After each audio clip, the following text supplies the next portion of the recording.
Assalamualaikum warahmatullahi wabarakatuh.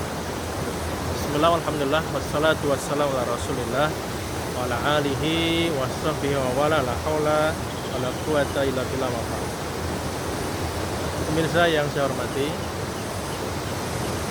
Nabi kita Muhammad SAW bersabda, iktam min khamsan qabla khamsin, sababaka qabla haramik, wasihataka qabla saqamik, wa ginaka qabla faqrik, wa faragaka qabla suglik, wa hayataka qabla mautik. Gunakanlah 5 perkara, kata Nabi kita Muhammad SAW, sebelum datangnya 5 perkara. Yang pertama adalah gunakan masa mudamu sebelum datang masa tuamu. Yang kedua, gunakan masa sehatmu sebelum masa sakitmu. Yang ketiga, gunakan masa kayamu sebelum masa fakirmu. Dan yang keempat, gunakan masa luangmu sebelum masa sibukmu. Dan yang kelima, gunakan masa hidupmu sebelum kematianmu. Nah, kita akan melihat pesan Nabi yang ketiga, yaitu dua ginaka qabla fakrika, yaitu gunakan masa kayamu sebelum masa fakirmu atau masa miskinmu. Pemirsa yang saya hormati, orang kaya atau orang yang berharta itu tentunya mereka memiliki kemandirian secara finansial. Dia tidak ketergantungan terhadap orang lain. Dia bebas. Dia memiliki harta yang banyak, sehingga dia bisa gunakan harta-harta itu sesuai dengan apa yang dia inginkan. Inilah yang disebut dengan kemandirian secara finansial. Orang kaya, dia bebas mengelola waktu dan harta yang dia punya. Dia mau menggunakan untuk hal-hal yang positif, dia mau menggunakan untuk hal-hal yang negatif, itu semua kembali kepada dirinya. Walaupun tentu lebih baik kita gunakan pada hal-hal yang positif, bermanfaat buat dunia kita dan buat akhirat kita. Orang kaya, pemirsa, itu lebih dihormati dan dihargai oleh orang lain. Ya, harus kita akui.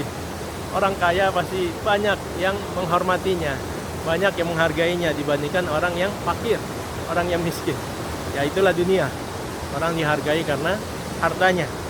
Orang kaya, pemirsa, itu orang yang biasanya akan didengar kalau dia berbicara, akan diperhatikan kalau dia menyampaikan sesuatu, dan akan diikuti cara atau gaya hidupnya.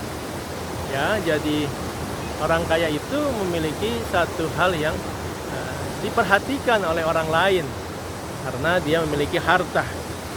Orang kaya, pemirsa, itu memiliki berbagai fasilitas hidup.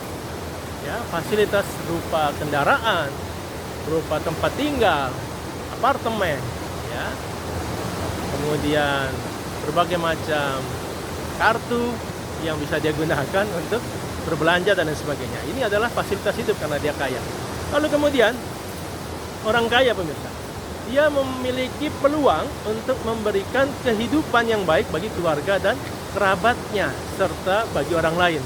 Ya, dikarenakan dia memiliki harta yang banyak, tentu dia punya kemampuan untuk memberikan kebaikan bagi keluarganya, punya kemampuan untuk memberikan manfaat bagi kerabat-kerabatnya dan juga bagi orang lain. Orang kaya, pemirsa, orang kaya itu dia mudah untuk membantu atau menolong orang lain karena dengan kekayaannya dia bisa memberikan hartanya, kepemilikannya itu untuk menolong, membantu orang lain. Dan ini yang juga penting, orang kaya, pemirsa, dia dapat menunaikan berbagai macam kewajiban-kewajiban agama, beribadah kepada Allah Subhanahu wa Ta'ala, yang memang ibadah itu menggunakan harta. Ya, ibadah umroh, ibadah haji, membayar zakat, dan ibadah-ibadah lainnya yang memang memiliki potensi harus mengeluarkan harta, maka orang kaya akan bisa menggunakannya. Jadi, pemirsa, ya, hendaknya orang-orang yang memiliki harta ini dapat menggunakan potensi kekayaannya itu pada hal-hal yang positif, hal-hal yang baik, hal-hal yang bermanfaat, hal-hal yang diberkahi oleh Allah Subhanahu wa Ta'ala. Jangan kemudian potensi hartanya, potensi kekayaannya justru digunakan pada hal-hal yang buruk yang membawa kepada murka Allah Subhanahu wa taala. Di dalam satu hadis, ya, Nabi kita Muhammad SAW bersabda, al-yadul ulya khairun minal yadul sufla. Ya, artinya adalah tangan yang di atas itu lebih baik daripada tangan yang di bawah. Dan mulailah dari orang yang menjadi tanggunganmu. Dan sebaik-baik sedekah adalah yang dikeluarkannya dari orang yang tidak membutuhkannya. Barang siapa menjaga kehormatan dirinya, maka Allah akan menjaganya. Dan barang siapa yang merasa cukup, maka Allah akan memberikan kecukupan kepadanya. Hadis riwayat Imam Bukhari dan Imam Muslim. Jadi di dalam hadis ini Nabi menyampaikan bahwasannya tangan yang di atas, yaitu tangan yang suka memberi, tangan yang suka berbagi, tangan yang suka menolong orang lain dengan hartanya, dengan kekayaannya, itu ternyata jauh lebih baik daripada tangan yang di bawah, ya, tangan orang-orang yang meminta-minta. Jadi orang kaya itu memiliki potensi peluang untuk melakukan banyak kebaikan dengan kekayaannya, dengan uangnya, dengan materinya, ya, untuk menolong orang-orang yang kesulitan, orang miskin, orang fakir, baik dari kalangan kerabatnya maupun dari teman sejawat maupun orang lain. Nah, disinilah pemirsa yang saya hormati, selagi kita memiliki harta, maka gunakan harta itu untuk meraih surganya Allah Subhanahu wa taala. Gunakan masa kayamu sebelum datang masa miskinmu. Kalau sudah miskin, ya, kalau sedang fakir, maka kita tidak bisa melakukan hal-hal yang seharusnya bisa kita lakukan dengan menggunakan harta. Maka selagi punya harta, maka gunakan harta itu di jalan Allah Subhanahu wa taala. Ada, ya, hadis Nabi yang lain yang mengatakan kita boleh hasad, kita boleh iri, boleh dengki kepada dua jenis manusia, ya, padahal iri dan dengki itu hukumnya haram buat apapun juga. Tapi ternyata Nabi membolehkan kita hasad atau dengki atau iri kepada dua jenis manusia. Siapa itu? Yang pertama, orang yang diberi ilmu oleh Allah Subhanahu wa taala, lalu dia gunakan ilmu itu untuk mengajari, untuk berbagi, untuk memberikan manfaat kepada orang banyak.